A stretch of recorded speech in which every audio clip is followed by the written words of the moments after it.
Is Forza Motorsport finally heading in the right direction? Well, the developers, Turn 10, promised us updates and fixes to some of the most controversial or flat out broken systems.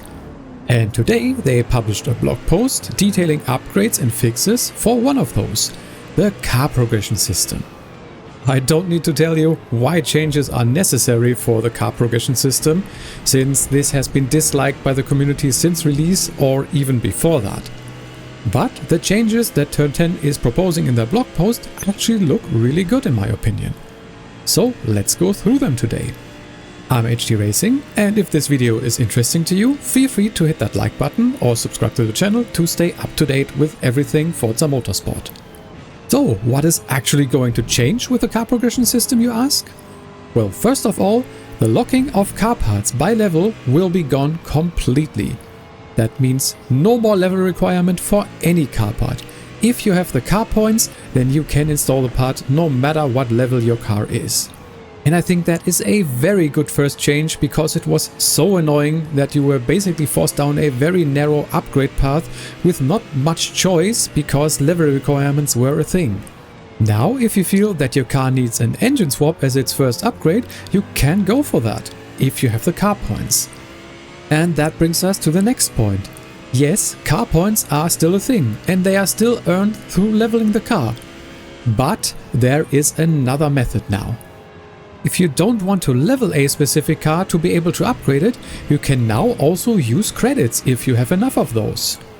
How they are proposing that will work is that you actually acquire the car points by using credits. Right now they are testing a ratio of 4,500 credits for 500 car points, but that may change based on feedback. It seems like a little bit of a weird ratio to me, because 5,000 credits for 500 car points would make the conversion a lot easier, but I mean, it's not the biggest problem, and at least there is this option now. To put that into context, they are also giving some examples here, like for the 2021 Volkswagen Golf R, if you were to purchase all the upgrades at level 1, that would cost about 90,000 credits. And in addition to the other two examples that they list here, I can also tell you that for the 1965 Mini Cooper S, which I upgraded to D-Class, you can find that video on my channel, you would need about 77,000 credits to put all those upgrades in. I think overall this is a great change, and it's something that I've seen discussed and proposed by the community multiple times. From how I read this blog post, you will only be able to purchase the car points though, not the car levels. So if you still wanted leveled cars, for example for the brand discounts when reaching a car level of 50, then you would still have to drive the car to pick up levels. But I don't think that will be a big deal, because if you actually can put in the upgrades that you want right from the get-go, you will be able to get the levels afterwards very easily because you want to drive it. So overall, I think these changes are very good for the car progression system, and it's really a step in the right direction by Turn 10 to make Forza Motorsport a better game. So to me, there are now two questions left to answer.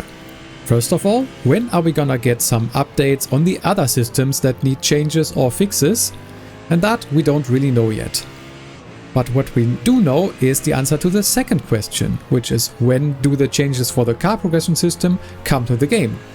And that is very likely going to be Update 6 in March. So in my opinion, definitely something to look forward to. But what do you think? Do you feel these changes address everything that is wrong with the car progression system at the moment? Let me know in the comments down below. And since I don't want to drag this video out unnecessarily, I just want to thank you a lot for watching. I've been AMD Racing, and I will hopefully see you next time.